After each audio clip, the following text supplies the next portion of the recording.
Yuk jadi bagian dari dakwah kami. Dukung operasional dakwah dan sosial kami, raih pahala amal jariah yang terus mengalir sampai hari kiamat. Assalamualaikum warahmatullahi wabarakatuh.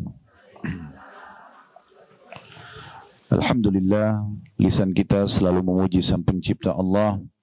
Sebagai seorang muslim, kita sangat yakin kalimat Alhamdulillah adalah kalimat penghubung antara kita dengan Sang Pencipta Allah.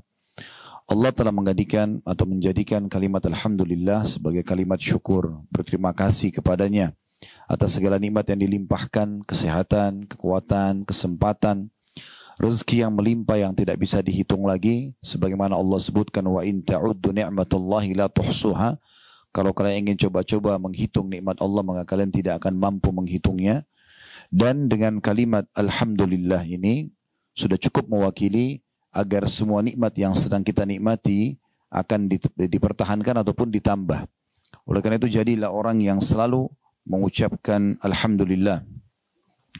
Selanjutnya kita panjatkan salam hormat kita kepada utusan Allah Nabi besar Muhammad sallallahu alaihi wa ala alihi wa sahbihi wasallam, seseorang yang telah menghabiskan 23 tahun dari masa hidupnya, 13 tahun fase Mekah semuanya dengan gangguan, hinaan, cacian, puncaknya diusir dari kampung halamannya Mekah, dan 10 tahun fase Madinah semuanya dengan penyempurnaan syariat, hukum-hukum Allah, sampai akhirnya beliau meninggal dunia di awal tahun 11 Hijriah setelah menyampaikan semua amanah hukum agama ini.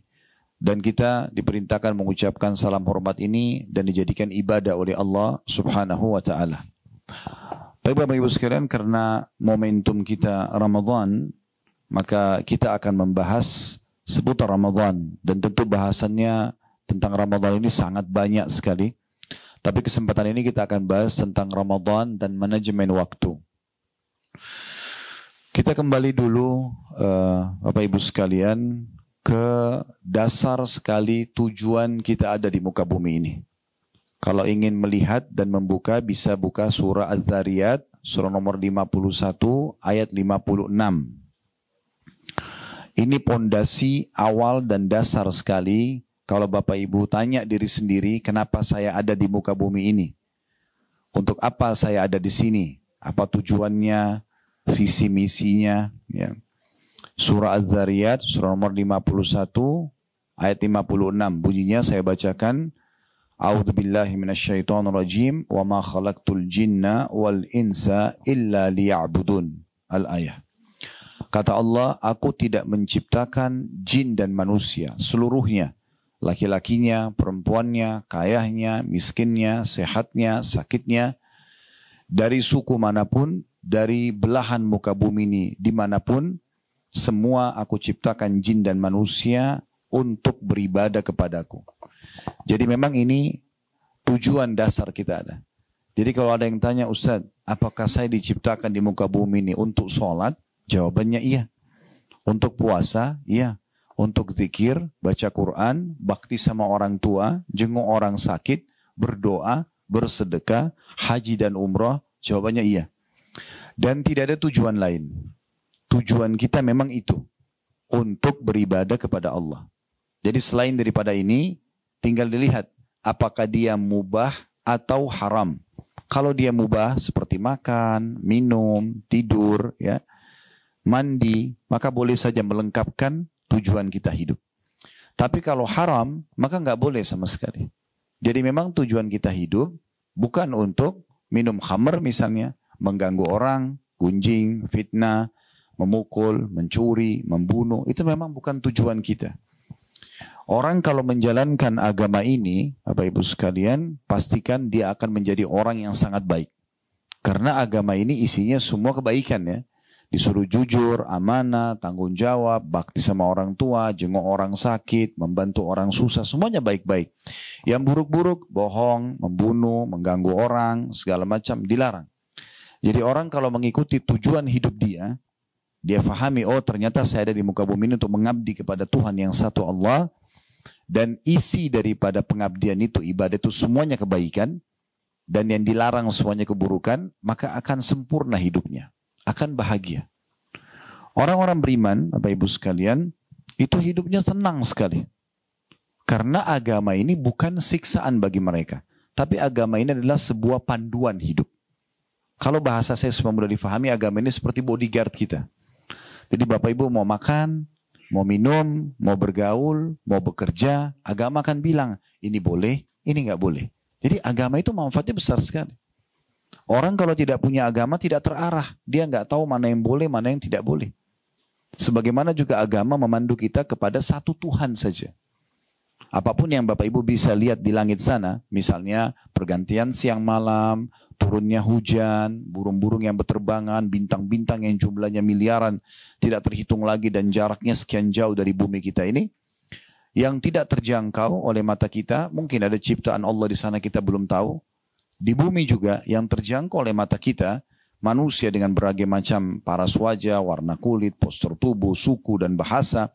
Kemudian hewan-hewan dari semut yang kecil sampai gajah yang besar. Dengan tentu ciri khasnya masing-masing hewan tersebut. Sistem pencernaannya, sistem pertahanan tubuhnya dan populasinya segala macam. Yang unik-unik gitu kan. Kemudian tumbuh-tumbuhan dari rumput kecil sampai pohon beringin yang besar. Buah-buahan dengan beragam macam cita rasa, bentuknya, aromanya dan segala macam. Begitu juga dengan di kedalaman yang tidak terjangkau juga dengan mata ada di muka bumi. Seperti misalnya perasaan-perasaan kita. Kita rasa suka, rasa benci, ya, lapar, haus, rasa tapi nggak nampak. Kemudian juga yang di dalam lautan semua yang terjangkau atau tidak terjangkau oleh mata kita kembali kepada satu pencipta. Itulah yang selalu kita ucapkan la ilaha illallah. La ma'budu bihaqqin illallah. Tidak ada Tuhan, pencipta, pemilik, penguasa apapun yang ada di langit dan di bumi ini kecuali Allah. Nah, ini semua teman-teman sekalian pondasi dasar. Agama Islam mengajarkan kita siapa Tuhan kita, apa yang diperintahkan dan yang dilarang, sehingga kita punya panduan hidup, dan akhirnya kita mendapatkan kebahagiaan dunia dan kebahagiaan akhirat. Coba seandainya Bapak Ibu sekalian, terutama ibu-ibu karena mayoritas yang hadir ibu-ibu tentunya, coba seandainya kalau kita menjadi orang yang soleha, kalau bahasa lainnya kan, bahasa agama itu adalah orang yang patuh kepada Allah, ahli ibadah. Bahasa kita mudah difahami soleha, laki-laki soleh. Kalau kita menjadi seorang sosok soleh atau soleha, nggak boleh makan, nggak boleh minum, nggak boleh bekerja, nggak boleh mengejar titel akademik, nggak bisa nggak bisa bekerja untuk mengumpulkan harta. Mungkin sulit jadi orang beriman. Ini enggak. Jadi orang beriman boleh makan semuanya. Tapi ada yang dilarang. Yang dilarang ini sedikit sekali, hanya bentuk ujian. Contoh misal, Allah larang nggak boleh makan babi. Allah ciptakan babi itu, ini babi ya. Ini bahasa Indonesianya namanya babi, bahasa Arabnya ini khinzir, bahasa Inggrisnya ini, bahasa Cinanya ini semua. Ini saya haramkan jangan dimakan ya, sebagai bentuk ujian. Tapi di sisi lain, Allah kan memberikan kita kebutuhan terhadap protein daging kan. Dari mana dia? Allah ganti dengan sapi, kambing, ayam, kelinci, semua hewan air halal. Artinya ada yang diharamkan tapi sedikit, hanya untuk bentuk ujian gitu. Ya. Menguji hamba ini patuh nggak sih? Gitu. Nah, yang dihalalkan banyak. Andai saja kita dikasih hawa nafsu dan kebutuhan terhadap protein daging itu, dan semua daging diharamkan, wajar orang melanggar. Tapi ini enggak. Begitu juga pada saat Allah haramkan minuman, nggak boleh minum khamar, yang memabukkan nggak boleh. Baik, Allah ganti dengan air, susu, madu, air jamu, apalah banyak yang halal-halal kan gitu. Allah berikan kita potensi suka dengan lawan jenis, ada syahwat. Kalau tidak ada syahwat, tidak ada populasi manusia. Laki-laki buat suka perempuan, perempuan suka laki-laki, terjadilah interaksi biologis. Tapi ada yang haram, zina, ada yang halal, nikah. Kalau Allah kasih kita syahwat tapi nggak dikasih solusi, itu jadi masalah. Tapi Allah kasih. Dan zina sama nikah ini bedanya cuma 5 menit. Kalimat akad saja. Saya nikahkan kamu sama anak perempuan saya Fulana binti Fulan dengan mas kawin ini. Saya laki-laki mengatakan saya terima nikahnya. Ada 2 saksi. Ada mahar, ada walinya wanita. Selesai sah. Semua orang tahu mereka akan interaksi biologis. Dan dengan adanya keinginan itu maka terjadi populasi manusia. Ini cara yang benar. Orang semua bahagia kalau melakukan interaksi biologis yang halal. Karena pasangannya orang semua tahu. Ibu pun hamil kalau hasil biologis halal. Ibu hamil ya bangga, iya nggak apa-apa. Nggak malu. Tapi kalau zina, walaupun di hotel bintang 5 ketakutan. Khawatir. Akhirnya tidak maksimal biologis yang tadi memang itu adalah potensi dalam diri kita. Anak yang lahir juga nanti tidak jelas statusnya, dikenal dengan anak zina gitu kan. Kalau hamil pun di luar nikah malu sampai terjadi aborsi misalnya. Berarti orang kalau patuh kepada Allah, dia jadi orang baik dan dia bisa nikmati hidup. Islam tidak pernah melarang setiap penganutnya untuk meraih prestasi tertinggi dari akademik. Boleh sampai jadi profesor, bahkan dimotivasi. Dalam Islam bahkan kata Nabi SAW, talabul ilm faridatun ala kulli muslim. Menuntut ilmu adalah faridah, kewajiban bagi setiap muslim, laki-laki dan perempuan. Kita nggak boleh bodoh, harus pintar, belajar. Islam suruh itu. Begitu juga, kalau ada yang tanya, apa Islam menyuruh kita menjadi orang kaya? Jawaban saya, iya. Iya. Sudah pernah dengar Bapak Ibu sekalian hadis Nabi SAW, pernah ada sahabat miskin, datang kepada Nabi SAW bilang begini, ya Rasulullah, sahabat-sahabat kami yang kaya mendahului pahala kami. Karena kami sholat, mereka sholat. Kami puasa, mereka puasa. Tapi mereka punya kelebihan. Karena mereka mengeluarkan harta, disedekahkan yang kami tidak punya. Berarti kan ada pahala plus untuk orang kaya. Lalu apa kata mereka? Ya Rasulullah, tunjukkan kepada kami amalan yang bisa mengimbangi sedekahnya orang kaya. Kata Nabi SAW, baca. Habis sholat subhanallah 33. Alhamdulillah 33, Allah Akbar 33. Sahabat miskin pulang amalin. Rupanya beberapa waktu setelah itu datang lagi. Ya Rasulullah, sahabat-sahabat kami yang kaya dengarin hadis Anda. Artinya mereka ikut amalin tuh. Seakan-akan mereka bilang, coba amalan apa lagi dong ya Rasulullah gitu kan. Tapi Nabi SAW tidak ajarin mereka amalan. Nabi cuma mengatakan, dzalika fadlullahi yu'tihi man yasha. Itu karunia Allah yang Allah berikan kepada siapa yang Allah inginkan. Ya kan? Ulama berbeda pendapat panjang lebar Bapak Ibu sekalian tentang mana yang lebih afdol di sisi Allah. Orang kaya yang bersyukur, punya kaya raya harta melimpah dan selalu bersedekah berterima kasih sama Allah, atau orang miskin yang banyak musibah dan cobaan tapi bersabar. Mana lebih afdol? Ini syukur pahala, ini sabar pahala. Terakhir kesimpulannya, ulama mengatakan cenderung orang kaya bersyukur lebih afdol. Karena orang kaya yang bersyukur itu punya opsi. Bisa bersyukur, bisa tidak kan gitu. Tapi kalau orang yang miskin susah, tidak ada opsi lain kecuali bersabar. Dan orang kaya yang bersyukur, itu dia akan bisa membantu 1000 orang miskin. Orang miskin tidak bisa bantu orang kaya. Ya, kecuali mungkin dia jadi jual jasanya itu pun dibayar. Tapi orang kaya tidak bisa diberikan apa-apa oleh orang miskin. Kan gitu. Ini bukan sedang membandingkan ya, tapi kita sedang membahas bagaimana mulianya agama ini selalu menyuruh penganutnya berprestasi. Tapi yang penting kita tahu semua itu diselimuti dengan 5 huruf halal dan menjauhi 5 huruf yang lain haram. Selama halal nikmati, nggak ada larangan. Boleh nggak saya punya rumah besar, tas saya bermerek, mobil saya bagus? Kenapa tidak? Nabi SAW punya unta terbaik, punya kuda terbaik. Nabi berpoligami, punya istri, masing-masing punya rumah. Masing-masing rumah punya pembantu. Nabi SAW punya beberapa jenis pedang. Beliau punya beberapa orang pelayan khusus diri Nabi sendiri. Ada yang siapin sendalnya Nabi, ada yang siapin siwaknya Nabi. Nabi sendiri punya beberapa orang pembantu. Gak dilarang dalam Islam. Ya, kan? Boleh menikmati, yang penting jangan mubadzir. Jangan berlebihan, jangan sampai membuat kita sombong, anggap remeh orang lain, nggak boleh. Kita boleh nikmati sebagai nikmat Allah Subhanahu Wa Taala. Ya, ini penting dan tidak boleh kita anggap remeh. Garis bawah itu Bapak Ibu sekalian, bahasa Arabnya syamata. Apa itu syamata? Syamata itu kita menganggap remeh dan merendahkan orang lain karena kita sedang punya kelebihan, itu nggak boleh. Umar bin Khattab menjelaskan ini dengan membahasakan kalau seandainya di depan saya ada seorang wanita hamil, perutnya besar, lalu saya bilang, ih perutnya besar ya, saya khawatir Allah membuat perutku buncit. Karena dia menghina maksudnya. Beda kalau ada ibu hamil, oh ibu hamil ya, maksudnya memuji, nggak apa-apa. Tapi kalau kita anggap remeh nggak boleh. Jadi kalau ada orang, maaf, ngomongnya cadel atau kalau jalan pincang misalnya ya, terus jadikan bahan olok-olok, ini nggak boleh. Tapi kita kalau lihat itu ada kekurangan, kita bersyukur sama Allah.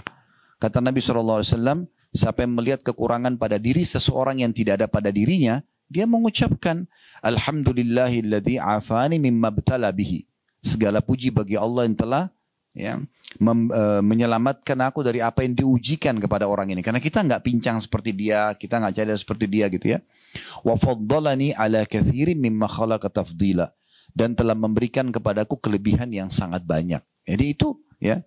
Berarti Islam tidak pernah melarang para penganutnya untuk berprestasi. Yang penting jangan berlebihan. Bapak Ibu boleh menikmati dunia selama halal, dan tambah satu poin juga, kebutuhan. Jangan selalu ikuti keinginan. Kalau keinginan tidak ada habisnya. Selama butuh, silakan. Islam suruh kita menikmati yang terbaik. Tapi kalau keinginan ini nggak pernah habis. Ya. Ibu-ibu kalau nunggu diskon itu habis, tidak bakal habis. Sampai hari kiamat. Oh ini kan diskon Ustaz. Oh itu diskon iya. Akan keluar diskon baru nanti. Begitu habis masanya keluar lagi nanti. Tidak pernah habis. Makanya sesuai dengan kebutuhan. Bukan keinginan. Selama kebutuhan ibu boleh nikmati. Tapi kalau keinginan sangat dekat dengan pintu mubazir. Dan tidak boleh tabzir. Ya. Kita boleh nikmatin maksimal. Tidak ada masalah. Tapi jangan mubazir. Karena Allah mengatakan innal mubazirina kanu ikhwana syayatin. Wa kana syaitanu rabbihi kafura. Sesungguhnya orang-orang yang tabzir, suka berlebihan, membuang-buang, tidak ada manfaatnya bagi dia. Ya, dia selalu berlebihan, maka itu adalah saudara-saudaranya syaitan, dan syaitan kufur kepada Tuhannya. Itu poinnya dulu. Ya, baik. Momentum Ramadan ini, Bapak Ibu sekalian, adalah momentum yang paling baik untuk kembali kepada tujuan tadi kita diciptakan. Ya, saya sering bahasakan di pengajian, saya ingatkan juga ibu-ibu di sini. Kalau Ramadan ini lembaga training terbesar di dunia untuk peningkatan skill spiritual, ya. Mungkin tidak asing bagi ibu-ibu, ada lembaga-lembaga training biasanya kita untuk meningkatkan skill spiritual, ya, pelatihan, ya. Kita bayar mahal, perusahaan-perusahaan kadang-kadang ikuti pegawainya bayar mahal. Kenapa? Trainernya bagus, staffnya bagus, yang digunakan multimedia juga bagus, kita diharapkan outputnya bagus, kan begitu. Itu poinnya. Tapi di sini Ramadan itu trainernya Allah Subhanahu wa taala. Para stafnya malaikat, dan tidak ada lembaga training sebesar Ramadan dari sisi pengikutnya. Lembaga training yang ikut 100.000 orang. Tapi kalau Ramadan ini seluruh umat Islam di seluruh benua, kita tidak bicara lagi per kota, ya, per desa, itu terlalu besar. Per benua aja. Di benua Eropa, di benua Amerika, di Afrika, di Asia, di Australia. Di mana saja ibu pergi sekarang, ibu akan dapatkan semua muslim yang sudah balik sama. Mulai azan subuh sampai azan maghrib puasa. Puasa itu apa? Nahan diri dari semua apa yang Allah larang. Yang halal aja, makan, minum kan halal. Biologi suami istri halal. Tapi sekarang ditahan, tidak boleh. Sebagai ujian dari Allah. Semua orang lakukan itu. Ya? Semua orang sibuk. Yang mungkin tadinya tidak mengenal Al-Quran mulai baca Al-Quran, yang mungkin tidak hadir di pengajian mulai ikut pengajian, yang mungkin jarang berdoa sekarang berdoa, yang mungkin jarang bersedekah sekarang kejar karena ingin buka puasain orang misalnya, yang mungkin belum pernah umroh mungkin mau mengejar pahala umroh Ramadan karena pahalanya sama dengan haji bersama Nabi, dan sekian banyak gitu yang kita lakukan. Dan luar biasanya Ramadan ini, kembali kepada tujuan kita, semua pelanggaran agama umumnya ditinggalkan. Orang kalau mau buat dosa, puasa loh. Kita ingatkan diri kita atau teman-teman di sebelah kita ingatkan. Bahkan umat muslim dan muslimah sendiri yang mungkin selain Ramadan tidak pernah ingatkan pelanggaran agama yang terjadi pada saudaranya, saat ini dia ingatkan. Bahkan mungkin dia merasa sayangnya kenapa orang itu nggak puasa, sayangnya kenapa orang itu begini dan begitu. Itu Ramadan. Ini lembaga training yang luar biasa, gratis. Ya. Makanya Nabi SAW setiap tiba Ramadan, ya, Bapak Ibu sekalian, menyebutkan hadis beliau yang masyhur, Atakum syahrul Ramadan, syahrun mubarak. Telah datang kepada kalian bulan Ramadan, bulan yang penuh dengan keberkahan. Makna berkah cukup. Sedikit kita buka puasa sebentar, baru berapa butir kurma, mungkin beberapa potong kue, segelas air, segelas sirup misalnya, atau teh hangat, sudah cukup rasanya. Ya. Sahur juga begitu. Asal orang tidak niat balas dendam, mabuk. Ini karena saya puasa dari subuh sampai maghrib, sebentar saya harus makan 3 piring. Ya susah. Jadi trainingnya gak bermanfaat bagi dia. Ya. Tapi kalau orang ikuti benar-benar sunnah Nabi SAW, kata Nabi apa? Sebaik-baik makanan seorang muslim pada saat buka puasa, riwayat lain pada saat sahur adalah kurma. Kok kurma? Kenapa Nabi tidak bilang daging unta kah, daging sapi kah? Ya, Nabi bilang kurma. Saya ikutin cuplikan seorang dokter di Mesir, tapi sayangnya dalam bahasa Arab ya. Saya juga belum menemukan ada terjemahan teksnya. Dokter ini dokter spesialis dan di Mesir, dan beliau sekarang di channelnya cukup banyak, jutaan juga followernya. Namanya Dr. Abdul Daim. Salah satu survei beliau, Dr. Abdul Daim ini mengadakan survei tentang hadis Nabi SAW, kenapa Nabi suruh makan kurma setiap pagi 7 butir. Walaupun kurma ajwa ya. Kan kata Nabi SAW, siapa yang makan kurma ajwa Madinah 7 butir di pagi hari, maka dia akan selamat dari semua jenis racun dan sihir. Ya. Makanya waktu corona kemarin kami buat materi khusus corona dan solusinya. Di antaranya kami bahas tentang pentingnya setiap orang konsumsi kurma, gitu kan. Dan Syekh bin Baz rahimahullah, seorang ulama Saudi, mengatakan kalau yang tidak bisa dapat kurma ajwa Madinah, dia boleh konsumsi kurma apa saja. Nah, tapi Dr. Abdul Daim mengadakan penelitian internasional ya dari beberapa kampus-kampus di Eropa yang mengadakan penelitian tentang buah kurma, ya. Karena bagi mereka unik kurma ini, buah yang paling panjang umurnya, jarang rusak, gitu kan. Maka mereka adakan penelitian, ternyata kurma itu, 1 butir kurma kalau Bapak Ibu konsumsi, sudah memenuhi 7% dari kebutuhan kalori tubuh kita. Jadi kalau kita makan 7 butir, berarti sudah 49%. Tinggal kita isi setengahnya lagi sudah cukup untuk kita hidup seharian. Makanya luar biasa, Ramadan mengajarkan juga itu, buka puasa dengan kurma, ya. Kemudian sahur juga dengan, bukan tidak boleh makan yang lainnya, boleh. Tapi ini menandakan bagaimana ya kita dianjurkan untuk ya Ramadan ini menjadi bulan yang luar biasa untuk pelatihan kita. Baik, saya akan coba lanjutkan dulu hadisnya. Kata Nabi SAW, bulan yang penuh dengan berkah, iftarallahu alaikum siyamah. Allah memerintahkan kalian untuk mengerjakan puasa di dalamnya. Ya. Dan sekarang mungkin tidak asing, di masa kita sekarang lagi booming tentang masalah terapi kesehatan, diet dengan sekian jam puasa, ya, sekian belas jam puasa. Kita sebenarnya tidak butuh itu, karena kita memang sudah dilatih setiap bulan Ramadan. Oleh karena itu nanti kalau selepas Idul Fitri, ibu-ibu saya sarankan ucapkan Alhamdulillah tepat pada tempatnya, ya. Kenapa saya bilang begini? Karena banyak orang Muslim begitu Lebaran Alhamdulillah, tapi Alhamdulillahnya salah tempat. Alhamdulillah tanda kutip lepas dari penjara ibadah. Alhamdulillah tidak lagi puasa, Alhamdulillah tidak lagi sholat, Alhamdulillah tidak lagi zikir, tidak perlu lagi begini dan begitu. Bahkan Alhamdulillah sudah bisa buat dosa. Iya kan? Berhenti pacaran di Ramadan, setelah Ramadan buat dosa kembali. Tidak apa-apa. Kan aneh itu. Berarti 1 bulan dia latihan ini sayang benar. Coba Bu bayangkan ya. Sayang nggak kira-kira? Kita 1 bulan ini, kalau kita 30 hari, tiap hari puasa. Setelah itu ibu nggak pernah puasa. Kan eman benar ya. Perut kita sudah terbiasa, tenggorokan sudah terbiasa. Kalau ibu mulai puasa ini dengan beban, aduh puasa 1 bulan, kayaknya sulit. Jadi sulit. Tapi kalau kita nikmati aja, walaupun kita tidak sahur, cuma sempat minum segelas air, bisa kok. Niat. Innamal a'malu binniyat. Niat itu sugesti. Kalau kita niatnya memang tahan sampai buka puasa pun tidak ada masalah. Saya coba lakukan di Ramadan dan sudah berapa tahun saya jalankan Bapak Ibu sekalian, makan cuma sekali. Buka puasa dengan kurma dan air putih, sholat maghrib. Pulang kalau butuh makan. Kalau tidak habis terawih, makan. Sahur cuma minum air putih, makan mungkin kurma berapa butir, selesai. Dan Alhamdulillah, aman-aman saja gitu. Kalau orang niatnya, wow saya kayaknya kalau nggak makan 20 piring ini lapar. Ya udah gitu sugestinya soalnya. Saya kalau nggak minum banyak nanti jam 11 saya haus. Karena dia patok jam 11 benar hausnya. Kan begitu niatnya. Tergantung niatnya. Innamal a'malu binniyat kata Nabi SAW. Semua sesuai dengan niatnya. Bukan cuma dalam ibadah. Dalam realita kehidupan kita juga seperti itu. Ya. Lalu kata Nabi SAW. Jadi jangan jadikan puasa ini beban ya. Jadikan ini adalah sebuah ya training. Ini puasa Bu. Adalah training kesehatan yang luar biasa. Luar biasa.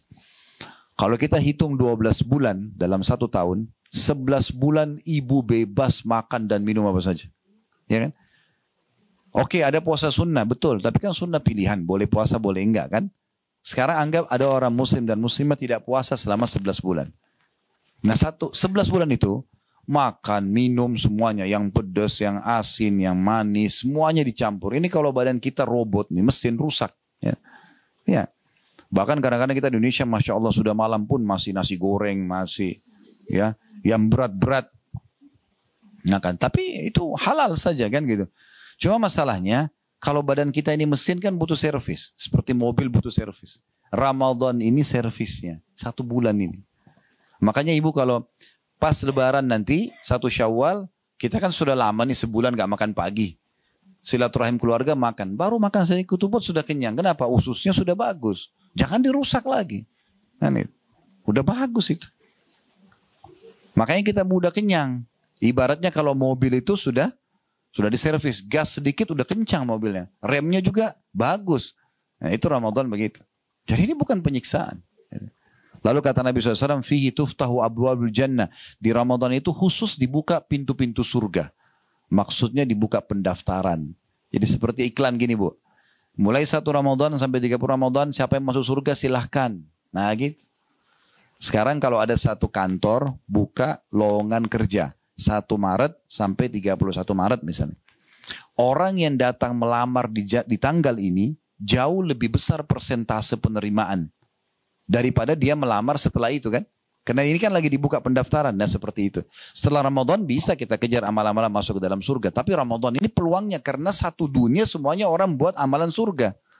Semuanya puasa, semuanya sholat, semuanya mayoritasnya lah ya. Ada mungkin 1-2 yang melanggar. Ya. Oleh karena itu surga dibuka. Dan juga kata Nabi wa fihi tughlaqu abwabul jahim. Di Ramadan ini ditutup semua pintu neraka. Enggak ada lagi orang yang masuk neraka. Dalam riwayat lain, sesungguhnya di Ramadan Allah memiliki hamba-hamba yang dihapus namanya dari neraka. Dan itu terjadi di setiap malam.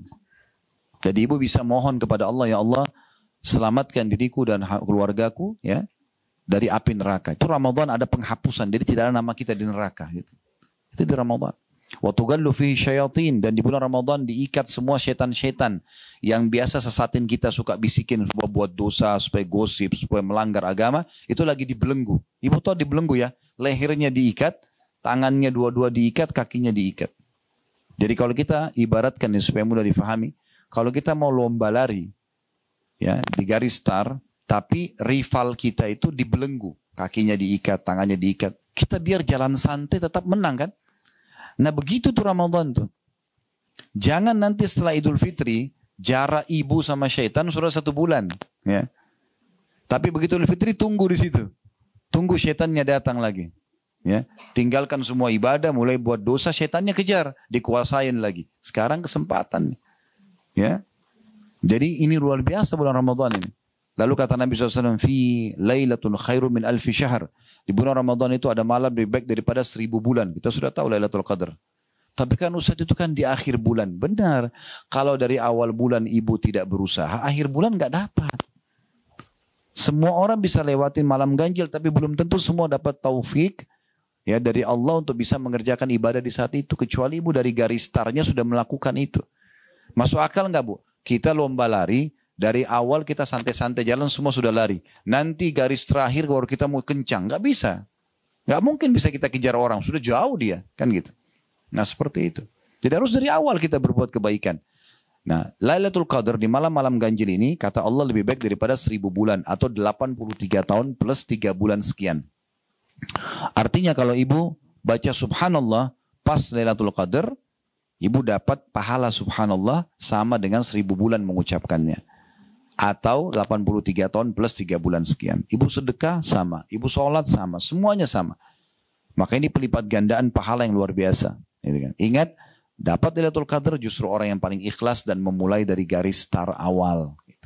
Sama dengan ibu kalau fahami hadis, siapa yang akhir kalimatnya la ilaha illallah masuk surga.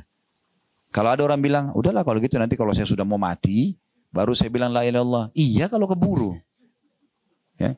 Kata ulama, orang yang Allah kasih ucapkan akhirnya la ilaha illallah ini orang yang dari awal hidupnya sudah ngejar itu. Dia udah berusaha. Itu Allah kasih pada saat mau mati. Kalau enggak dikasih. Orang enak benar setelah ucapkan itu langsung masuk surga. Nah ini berarti orang yang betul-betul memahami dan mengamalkan kalimat itu gitu. Lalu kata Nabi SAW, ini yang jadi saksi bahasan kita di akhir hadis, man haruma khairaha fakat harum. Siapa yang terharamkan dari kebaikan-kebaikan Ramadan, maka dia telah terharamkan dari semua kebaikan. Orang kalau tidak berubah menjadi lebih baik di Ramadan, maka tidak akan pernah berubah selamanya. Kan gitu. Ada saatnya, Bapak Ibu sekalian, kita lewati hidup-hidup kita mungkin dengan pelanggaran agama, lalu kita taubat. Ada saatnya kita taubat, harus kita kembali dan menjadi orang yang lebih baik dari sebelumnya. Sampai kapan kita mau lalai, gitu kan? Ibu kalau sudah benar pernah dengar, alhamdulillah. Kalau belum pernah dengar, perlu ibu tahu ini hadisnya. Pernah di zaman Nabi Muhammad SAW, Bu, ada 3 orang masuk Islam dari salah satu suku Arab. Kebetulan 3-tiganya tinggal di rumahnya Talha bin Ubaidillah radhiyallahu anhu, sahabat Nabi yang masuk surga ini. Lalu Talha ini menceritakan 3 orang ini setelah masuk Islam berjalan waktu, orang yang pertama ikut perang, jihad, mati syahid. Sebulan kemudian atau sepekan kemudian, beberapa waktu kemudian tepatnya beberapa waktu setelah itu, terjadi lagi panggilan jihad, orang yang kedua ikut mati syahid juga. Berjalan waktu lagi, ternyata orang yang ketiga mati, tapi bukan mati di medan perang, mati biasa di ranjang, datang ajalnya meninggal. Tapi uniknya Talha bin Ubaidillah mimpi, ya ini dalam hadis sahih mimpi, Allah perlihatkan dia orang yang paling depan di surga, yang paling bagus fasilitasnya justru orang yang mati terakhir. Lalu di belakangnya orang yang mati yang kedua, lalu orang yang mati syahid pertama itu yang paling belakang. Dia bingung, kok bisa? Dalam pikirannya Talha ini harusnya orang yang mati syahid pertama yang paling tinggi derajatnya. Karena lebih dulu meninggal di jalan Allah gitu. Maka dia kena penasaran, subuh-subuh habis sholat tanya kepada Nabi, ya Rasulullah, ini gimana ceritanya? Saya mimpi begini nih. Kata Nabi SAW, kenapa kau hairan hai Talha? Bagaimana kau bisa melalaikan sholatnya orang yang mati terakhir yang selisih berapa hari itu dengan orang yang mati lebih dulu? Artinya, ibu kalau umur misalnya 60 tahun, 70 tahun, ada orang yang sama dengan ibu umur 70 tahun, tapi dia sudah meninggal seminggu yang lalu, ibu masih Allah kasih umur, ibu masih punya kesempatan mengalahkan derajat dia di surga karena berapa hari itu. Jadi jangan sia-siakan kesempatan itu. Sebenarnya, karena penyesalan selalu ada terakhir. Pernah Nabi Muhammad SAW, Bu, lewat di satu kuburan, beberapa kuburan, tapi beliau berhenti di dekat satu kuburan. Lalu lalu sahabat semua pada berhenti. Lalu Nabi SAW tunjuk kuburan itu sambil berkata, demi zat yang jiwaku dalam genggaman, maksudnya demi Allah, sungguh pemilik kuburan ini ya, lebih mencintai 2 rakaat yang sempat kalian lakukan, sunnah pun ya, 2 rakaat daripada dunia dan seluruh isinya. Apa maksudnya? Kalau orang mati ini sekarang dihidupkan, lalu disuruh pilih, mana yang kau pilih? Apakah ke restoran favorit? Apakah kumpul keluarga? Apakah bisnis, meeting misalnya? Apakah ini dan itu? Atau sholat 2 rakaat? Dia akan pilih sholat 2 rakaat. Karena dia sudah tahu yang dia perlukan itu. Jadi kalau Allah masih kasih kesempatan, jangan sia-siakan. Sebagian ulama mengatakan, andai saja orang mati dihidupkan kembali, dan disuruh pilih 1 hari saja. 1 hari dia hidup lagi, kemudian dia mati. Dia akan pilih 1 hari itu di Ramadan. Nah ibu, maaf Allah masih sampaikan Ramadan. Berapa banyak orang yang sekarang di Ramadan ini masih sama kita Ramadan lalu, sekarang sudah tidak ada. Jangan sia-siakan itu. Ya mumpung ada kesempatan. Sekarang kita masuk ke inti judul kita. Kan saya tadi kasih judul Ramadan dan manajemen waktu ya. Kita sudah jelasin dasar sekali pondasinya kenapa kita diciptakan memang untuk mengabdi dan ibadah kepada Allah. Kita sudah jelaskan juga poin selanjutnya. Ternyata ibadah taat kepada Allah itu indah sekali. Karena kita bisa nikmati apa saja yang penting halal gitu kan. Dan ada yang haram tapi sedikit misalnya. Kita juga sudah jelaskan bagaimana sebenarnya Ramadan ini adalah momentum yang sangat tepat. Ya, untuk orang kembali kepada tujuan utama dia diciptakan. Sehingga dia berubah menjadi orang yang baik. Bahasa kita lebih soleh dan lebih soleha. Sehingga nanti kalaupun dia punya dosa sudah bisa dimaafkan dengan taubat. Kalau dia punya amal soleh tinggal ditambah ya secara kuantitas dan kualitasnya. Gitu ya. Sekarang kita bicara tentang masalah manajemen waktu. Bapak Ibu sekalian, betul-betul waktu ini mahal sekali ya. Mahal sekali. Mungkin kita sudah hafal semua. Saya sengaja pilih surah ini karena surah ini surah yang dihafal oleh semua muslim. Surah Al-Asr. Ya. A'udzubillahi minasyaitonirrajim. Bismillahirrahmanirrahim. Ya. Wal asri innal insana lafi khusr. Illa alladhina amanu wa amilus salihati wa tawasaw bil haqqi wa tawasaw bis sabr. Coba kita lihat 3 ayat ini ya. Wal asr, ini artinya demi waktu kalian, kata Allah. Allah bersumpah. Maksudnya demi waktu kalian di dunia. Selama di dunia, demi waktu kalian. Terjemahannya adalah, atau tafsirnya, maksimalkan. Jangan sampai luput. Ya. Innal insana lafi khusr, karena semasa hidup waktu-waktu di dunia banyak manusia yang rugi. Rugi mereka karena waktu mereka terbuang-buang begitu saja. Omong kosong, gosipin orang, dosa, tidak ada manfaatnya. Nggak ada, dia rugi gitu. Lalu Allah mengatakan illal ladzina amanu wa amilus shalihat, kecuali orang yang beriman dan beramal saleh, karena mereka isi dari ibadah ke ibadah, dari ibadah ke ibadah gitu kan. Habis sedekah, sedekah apa lagi, habis zikir, zikir apa lagi, habis baca Quran, Quran apa lagi, habis sholat, sholat apa lagi. Jadi selalu dari ibadah ke ibadah. Itu orang-orang beriman, itu yang tidak rugi waktunya. Lalu Allah bilang watawasaw bil haqqi, saling mewasiatkan kebenaran ini, saling mengingatkan watawasaw bis sabr, dan saling mewasiatkan untuk sabar. Memang sabar Bu ya. Jadi sabar itu ada 3 hal ya. Sabar dalam mengerjakan ketaatan, untuk duduk di majelis ilmu begini butuh sabar. Puasa, tahan lapar haus butuh sabar. Sholat tarawih butuh sabar. Baca Quran butuh sabar. Zikir, umroh, haji butuh sabar. Yang kedua, sabar dalam meninggalkan dosa. Kita semua pasti punya peluang buat dosa. Siapa di antara kita tidak punya peluang berzina, berbohong, menipu, mengambil hak orang? Semua punya peluang. Tapi di saat ada peluang itu, kita sabar. Oh enggak, ini Allah haramkan. Agama enggak bolehkan, kita tinggalkan. Itu sabar, butuh kesabaran. Yang ketiga, sabar terhadap ujian harian. Sakit, gangguan orang, segala macam. Itu biasa terjadi. Semua orang pasti akan melalui itu. Siapa di sini, ibu-ibu sekalian, yang tidak pernah digunjing oleh orang lain? Ada? Coba angkat tangan, saya kasih mikrofon cerita pengalamannya. Oh, saya seumur hidup nggak pernah digosipin orang. Ada? Ada orang di sini nggak pernah difitnah oleh orang lain? Ada? Atau ada orang tidak pernah sakit gigi, sakit kepala, keseleo? Ya? Ada? Ya? Ada orang nggak di sini? Semua orang yang utang sama dia bayar. Ada? Coba bilang mana? Kita cerita pengalamannya karena ini unik ini kalau. Tapi ada saja orang yang tidak bayar kan? Terus kita jengkel. Semua orang alami itu. Itulah ujiannya. Semua orang melalui masalah-masalah itu. Nah, butuh kesabaran. Karena kalau tidak ada ujian, tidak ada pahala sabar. Kan gitu. Sebagaimana juga kalau tidak ada nikmat, tidak ada pahala syukur kan begitu. Nah, itu poin yang harus digarisbawahi. Baik. Nah, di sini dari ayat ini, dari surah Al-Asr ini, kita hubungkan dengan Ramadan. Ramadan ini mengajarkan kita untuk bagaimana betul-betul memanage waktu kita dengan benar. Ya, kapan kita makan, apa yang harus kita makan, gitu kan? Bagaimana kita mengatur antara Ramadan, puasa kita dengan pekerjaan, ya, ibu-ibu dengan kesibukannya, suaminya ibu mungkin dengan kesibukannya, ya, anak-anak dengan studinya, sekolahnya. Ini di manage ini. Oh, ternyata lagi puasa nggak ada masalah, semua bisa berjalan kan gitu. Kalau ibu sudah tahu, alhamdulillah. Kalau belum tahu, saya perlu ingatkan. Syariat puasa Ramadan ini, itu diperintahkan di tahun 2 Hijriah. Pas tahun kedua Nabi hijrah ke Madinah. Kita kan berada di tahun 1444 Hijriah ya. Tahun 2 Hijriah, itu Nabi SAW hijrah ke Madinah, lalu disyariatkan pertama kali puasa Ramadan. Selama di Mekah 13 tahun belum ada puasa Ramadan. Nanti tahun 2 Hijriah. Dan pas diperintahkan puasa Ramadan, pada saat itu disyariatkan juga perang Badr. Kalau pernah dengar perang Badr itu terjadi di tanggal 15 Ramadan. Ya. 17 Ramadan ya.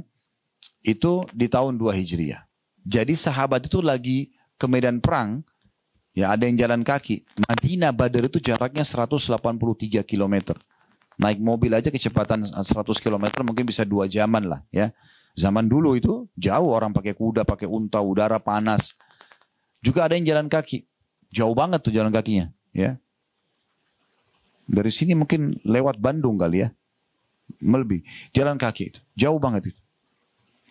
Tapi orang puasa. Kenapa? Karena mereka tidak jadikan sebagai beban. Mereka nikmati saja ya. Tergantung orang mau memanage waktunya seperti apa.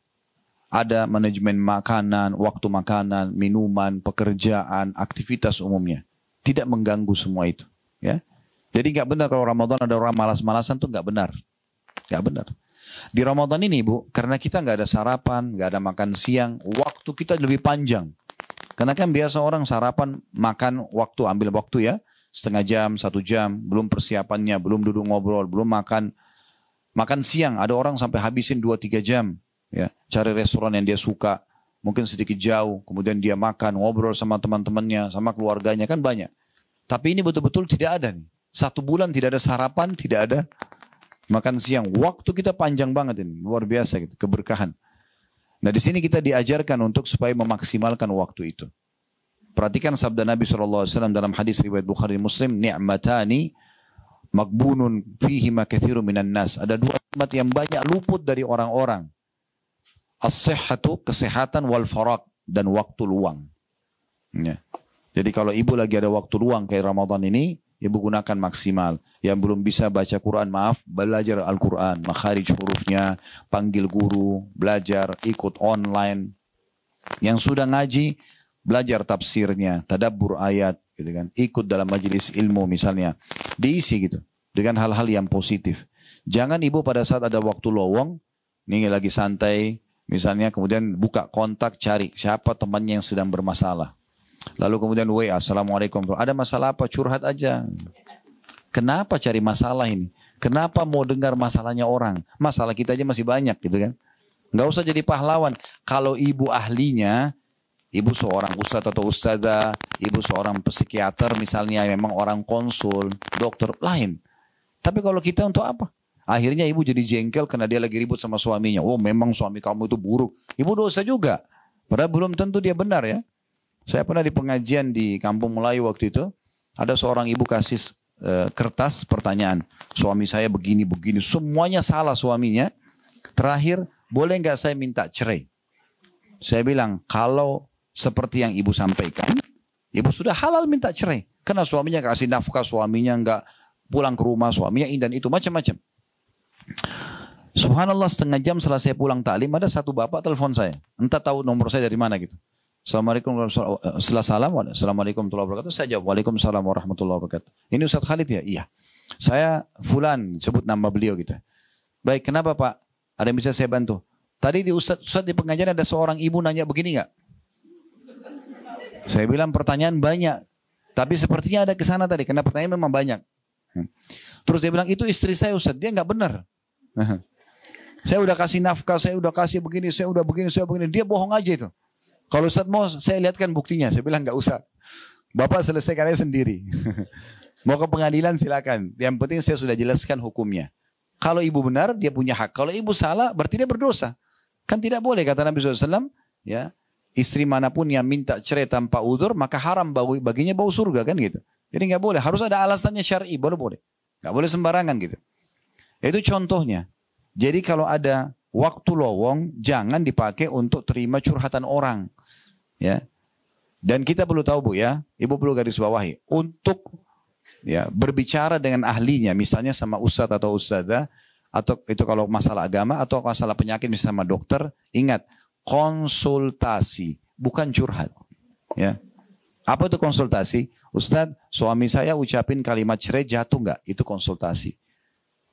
Kita jelasin, ustaznya jelasin. Oh kalau dia dalam kondisi sadar jatuh Bu, selesai.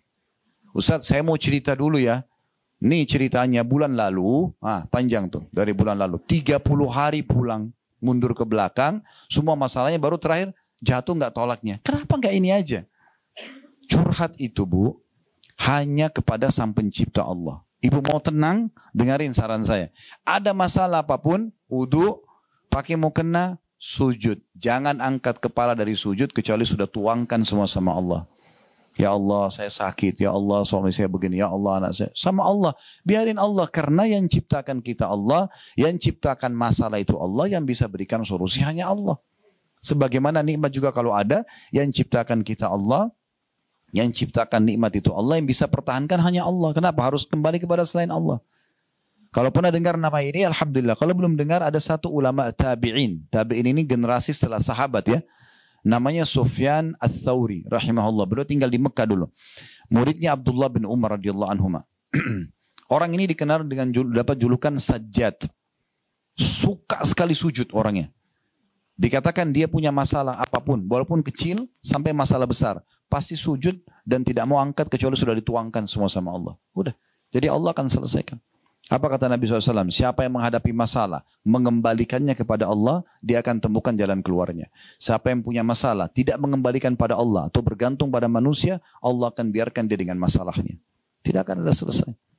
Ibu ceritain masalahnya dengan temannya. Temannya punya pemikiran yang berbeda. Maaf, ibu punya masalah rumah tangga. Ibu bicara sama, ini saya tidak tahu, ibu saya tidak kenal di sini. Jangan tersinggung dengan saya kalau sebut ini ya. Misalnya dia konsen sama seorang janda. Gagal rumah tangga. Lalu dia sebutkan, suami saya begini. Saran dia apa? Cerai. Karena sama statusnya kan. Udah cerai aja, saya juga begitu kok. Nah kan jadi salah. Harus sama orang yang tepat. Mana orang yang sudah berumah tangga 30 tahun, 50 tahun sukses. Nah itu konsultasi itu benar. Tidak boleh. Pernah ada kasus rumah tangga bercerai, Bapak Ibu sekalian. Hanya karena si istri suka curhat sama adiknya yang masih gadis. Ngerti apa sih adik ini?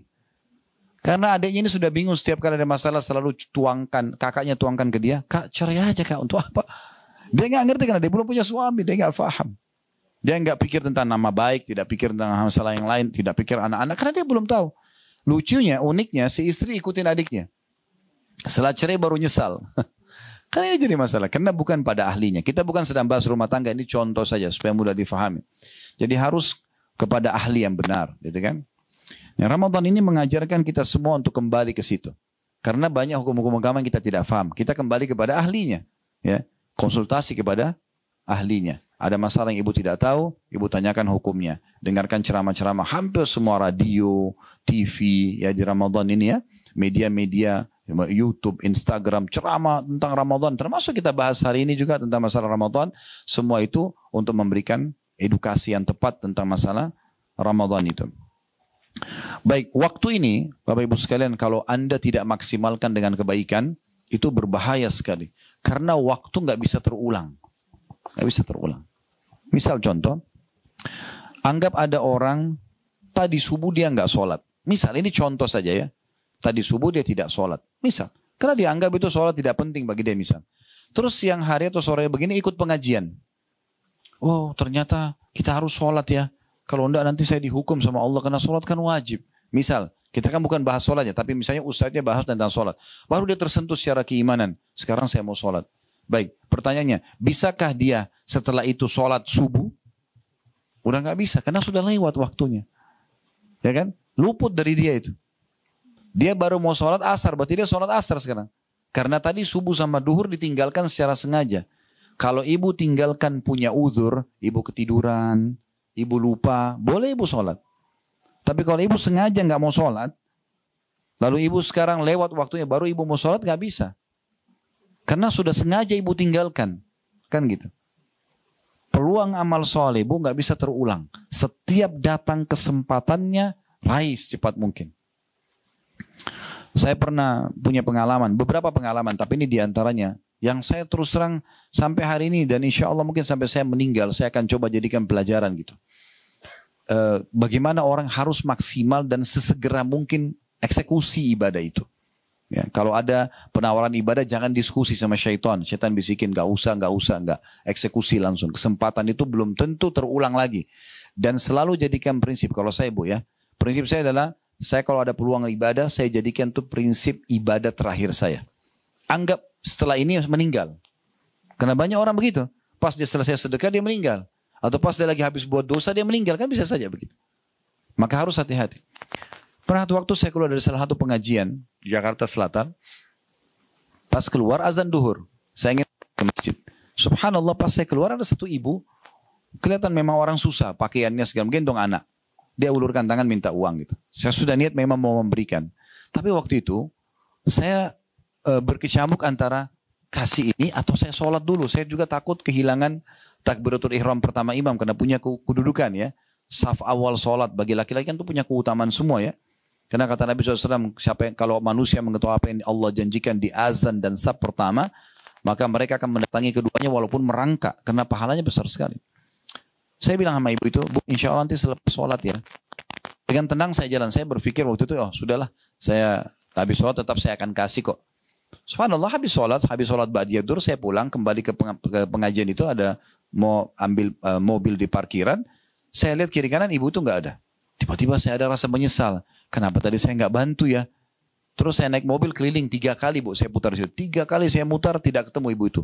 Lalu saya subhanallah jadikan bahan introspeksi sendiri. Saya bilang, subhanallah apa susahnya Khalid tadi, korek kantong keluarin uang selesai. Tapi begitulah syaitan kadang-kadang bisikin kita menunda. Ya kalau dia tidak bisa buat kita berbuat maksiat, minimal menunda-nunda amal soleh kan. Sebenarnya kita tidak sadar. Tapi subhanallah, ibu itu sudah sulit saya temui. Mungkin saya tidak akan temui sampai kapanpun. Karena memang orangnya tidak tahu di mana. Berarti peluang yang harus dicatat di buku amal kita. Pada hari itu Khalid bisa sedekah kepada fulana, hilang. Kan gitu. Nah ini luput. Nah itu masalahnya. Kalau ibadah itu tidak bisa kita ulangi kesempatannya. Tidak bisa diulangi. Pengalaman yang lain, saya pernah kedatangan tamu di rumah. Waktu itu duduk, duhur kebetulan jam 12 lewat. Karena ada waktu di mana duhur itu mundur ya. Saya tidak sempat ikuti waktu pada saat itu. Kalau sekarang saya sudah selalu ikutin jam supaya lebih tepat. Maka waktu itu saya tidak ikut. Saya cuma andarin azan dekat rumah. Oh azan kita ke masjid. Saya ngobrol sama seorang ikhwah, seorang laki-laki datang. Ngobrol-ngobrol. Sudah jam 12 lewat 10 gak kedengaran azan. Kok bisa nih? Terus saya bilang sama dia, ayo kita ke masjid yuk. Naik motor sama-sama boncengan. Pas tiba di masjid, subhanallah, imamnya lagi sujud rakaat pertama. Ternyata mikrofon masjid rusak. Jadi nggak kedengaran. Ini kalau kita andalin mikrofon masjid kan jadi masalah juga. Rusak dia nggak nyala. Terus saya sambil masuk masjid sambil saya berpikir, subhanallah. Saya bahkan tidak bisa bilang sama imam, imam kembali dong ke rakaat pertama sebab saya mau dapat takbiratul ihram. Nggak bisa. Sampai hari kiamat, sholat duhur itu, di hari itu, saya masbuk 1 rakaat. Dan tidak bisa diperbaikin selamanya. Itu bahayanya kalau luput kesempatan-kesempatan ibadah. Jadi harus hati-hati sekali. Hati-hati sekali. Ibnu Mas'ud berkata, sahabat Nabi tentang waktu ini, ma nadimtu ala syai'in nadmi ala yawmin gharabat syamsuhu naqasa fihi ajali walam yuzid fihi amali. Artinya, tidak pernah kusesali selain keadaan ketika matahari terbenam. Tidak pernah penyesalanku memuncak seperti memuncaknya pada saat matahari terbenam, ajalku makin dekat, sementara amalku tidak bertambah. Sementara amalku tidak bertambah. Dalam satu kisah yang lain, ada seorang salafus saleh, dia lewat di satu pinggir jalan, Bu. Ada anak-anak muda lagi duduk, ngobrol-ngobrol kosong gitu. Nggak jelas arahnya kemana. Sambil dia lewat, sambil dia bilang sama murid-muridnya, kalau seandainya waktu anak-anak muda ini bisa dijual, saya beli untuk saya pakai hal yang bermanfaat. Mereka tidak tahu itu. Mereka buang-buang saja sia-sia begitu. Ya. Sebagai penutup perkataan Hasan Basri, min alamati iradillahi anil abd, salah satu tanda Allah itu menjauh dari seorang hamba, an yaj'al syughlahu fima la ya'nihi khudlanan minallahi azza wajalla. Salah satu bentuk Allah menjauhkan dia dari seorang hamba karena dia suka buat dosa adalah Allah menjadikannya sibuk dalam hal sia-sia sebagai tanda Allah menelantarkannya. Jadi kalau ibu misalnya, maaf saya bahasakan ini, kalau ibu misalnya azan, terus kuping kita ini kayak dengar azan itu. Terdengarin mikrofon masjid, hayya ala sholat, lagi di jalan kah, lagi di rumah kah, Allah sedang sampaikan peringatannya. Ingat Bu, Allah nggak akan turunkan tangan dari langit, ayo sholat, nggak. Allah berikan kita pendengaran, Allah berikan kita penglihatan, Allah berikan kita hati. Allah turunkan Al-Quran untuk dibaca, tinggal kita mau. Allah bilang, faman sya'a falyu'min wa man sya'a falyakfur. Yang mau beriman silakan, mau beramal soleh silakan, yang mau kufur silakan. Allah tidak pernah larang. Tapi ingat Bu ya, nanti orang hari kiamat masuk ke neraka, dia masuk neraka dalam kondisi mengakui keadilan Allah. Karena Allah tidak pernah suruh dia berzina, tidak pernah suruh dia berbohong. Allah larang, sudah turun dalam kitab. Dan Allah juga tidak turunkan malaikat, ayo kamu nggak boleh ini, nggak boleh dipaksa, nggak dipaksa. Cuma sudah turun peringatan. Maka orang yang cerdas adalah orang yang selalu engah dengan masalah ini. Setiap ada peluang amal soleh jangan sia-siakan. Setiap ada kesempatan dosa maka hindari. Kalau pernah berbuat segera taubat kepada Allah subhanahu wa ta'ala. Terakhir Bu juga saya tambahkan ini. Hari ini detik ini sekarang yang kita sedang duduk di rumah ini, sedang pengajian ini adalah hari emas ibu. Umur kita yang sebenarnya adalah umur ya yang sudah berlalu. Kedepannya jangan menghayal. Ya. Siapa di antara kita umur 40 tahun, itulah umur dia 40 tahun sampai hari ini. Umur 50 tahun, itu 50. 60 tahun, 60 tahun. 70 tahun, 70. Itulah umur dia. Karena sudah dia nikmati dan lalui. Sampai hari ini. Kalau dia masih hidup hari ini, maksimalkan. Besok, tanda tanya. Kita tidak pernah tahu. Sesekali ibu boleh buka cuplikan di YouTube, judulnya mati tiba-tiba. Bukan menakut-nakuti. Lihat orang lagi jalan, meninggal. Lihat orang lagi ngobrol, meninggal. Itu bisa terjadi. Ingat bu, rumah sakit dengan seluruh staf dan pasiennya, kalau kita jumlah, saya tanya, mana lebih banyak? Mereka atau orang yang lula-lalang depan rumah sakit? Mana lebih banyak bu? Hah? Orang lula-lalang. Artinya orang mati dalam kondisi sehat lebih banyak daripada orang sakit. Jangan menghayal masuk ICU baru meninggal. Belum tentu kita masuk ICU. Kan gitu. Jadi maksimalin. Juga agama ini hanya datang peringatan seperti ini bu. Kami para ustadz dan para dai hanya bisa menceramai dan menyampaikan seperti ini. Semua keputusan di tangan Bapak Ibu sekalian. Bapak Ibu mau mengambil ini sebuah nasihat. Karena kita semua di sini duduk bukan untuk seremoni saja meramaikan. Atau testimoni coba-coba. Kita memang untuk belajar kan gitu. Maka kalau ada poin penting, pelajaran penting ambil dan terapkan. Kalau bukan ibu, lalu siapa yang akan mengubah? Harus diri kita sendiri. Dan saya sarankan juga, kalau ibu mau berubah menjadi orang yang lebih dekat kepada Allah, lebih dekat dengan agama, mumpung momentum Ramadan, jangan setengah-setengah. Kalau mau hijrah, mau jadi orang baik, 100%, sekaligus jadi orang baik. Jangan dicicil-cicil. Ya. Sekaligus jadi orang baik. Tadi tidak sholat, sholat sekarang. Kalaupun wajib sama sunnah, kerjakan semua. Gitu kan? Kerjakan semua, jangan setengah-setengah. Tadinya enggak puasa, sekarang puasa full. Tadinya tidak pernah baca Quran, tidak pernah, sekarang full. Gitu kan? Dan juga poin penting, jangan pernah wariskan keburukan kepada anak-anak kita. Jangan bilang bu, enggak apa-apa nak, dulu ibu juga hamil di luar nikah, kamu juga enggak apa-apa. Kenapa wariskan keburukan? Kenapa enggak balas kekurangan kita dulu sekarang dengan kebaikan? Kalau kita kenal Quran di umur 30-40 tahun, anak kita kalau perlu 10 tahun sudah hafal Quran. Tutupi kekurangan kita di situ. Jangan wariskan keburukan. Sayang sekali. Saya pernah datangi satu keluarga kami, duduk ngobrol. Saya nasihatin anak-anaknya waktu itu, karena duduk ngobrol. Ayo kita ngobrol yuk, dengan agama nasihat. Panjang lebar kami nasihatin. Setelah kami nasihatin, saya pamit mau ke belakang, keluar gitu. Keluar ibunya sama keluarganya. Lalu kemudian menyampaikan sesuatu yang betul-betul membantah semua apa yang kami nasihatin tadi. Kami nasihatin tadi jangan bergaul bebas. Kalau orang tidak pacaran itu nanti akan dapat pasangan juga yang tidak pacaran. Begitu. Kalau kita berzina, datang juga pasangan kita berzina. Begitu nanti. Orang baik kan untuk orang baik. Orang buruk untuk orang buruk. Begitu Allah bilang dalam Al-Quran. Kecuali kita sudah taubat ya. Jadi susah. Ya. Kalau kita tidak terapkan dari awal itu. Saya ngasih. Ibunya keluar lalu ibunya mengatakan, nak mana pacarmu kenapa nggak datang? Kenapa nggak keluar? Kenapa kau nggak cari kakak angkatanmu? Kenapa begini? Loh, yang tadi kami nasihatin panjang lebar ini hilang begitu saja dengan 1-2 penawaran dari ibunya gitu. Ini kenapa mewariskan keburukan? Kenapa nggak kebaikan? Jadi setelah kita jadi baik, wariskan juga kebaikan itu insya Allah kepada orang-orang sekitar, terutama anak-anak dan pasangan kita insya Allah. Mudah-mudahan Allah SWT memberkahi ya. Dan jangan lupa juga di Ramadan doa mustajab, apapun yang ibu inginkan, sampaikan. Ini menjelang juga buka puasa, waktu-waktu yang diterima sama Allah, semua hajat-hajat kita sampaikan. Ingat bu, memohon kepada Allah Subhanahu wa Ta'ala agar nikmat dipertahankan jauh lebih afdal daripada musibah sudah datang baru kita minta solusi ya. Jadi ibu lagi sehat nih sekarang, ibu lagi banyak harta melimpah. Ibu bilang ya Allah berkahi, ya Allah tambahkan. Itu lebih afdal daripada ibu sakit baru ibu bilang sembuhin saya ya Allah.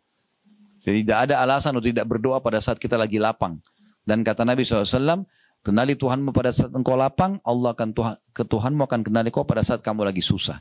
Kalau kita lagi susah, ibu mau Allah berikan solusi, justru pada saat lapang seperti sekarang, kita banyak ibadah kepada Allah Subhanahu Wa Taala. Ini bahasan kita insya Allah. Bapak Ibu yang berminat untuk partisipasi di kegiatan sosial, kami punya yayasan sedekah kreatif namanya. Di antaranya program di Ramadan ini kami ada menyebarluaskan buka puasa.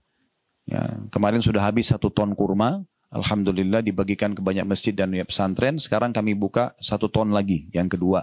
Jadi 10.000 kilo. disebarkan ke pesantren, masjid-masjid. Kami juga ada pembagian buku, ada pembagian baju-baju, busana muslim untuk para ustadz dan ustadzah misalnya. Dan ada kegiatan yang lain. Juga kami ada donasi untuk buka puasa di Mekah.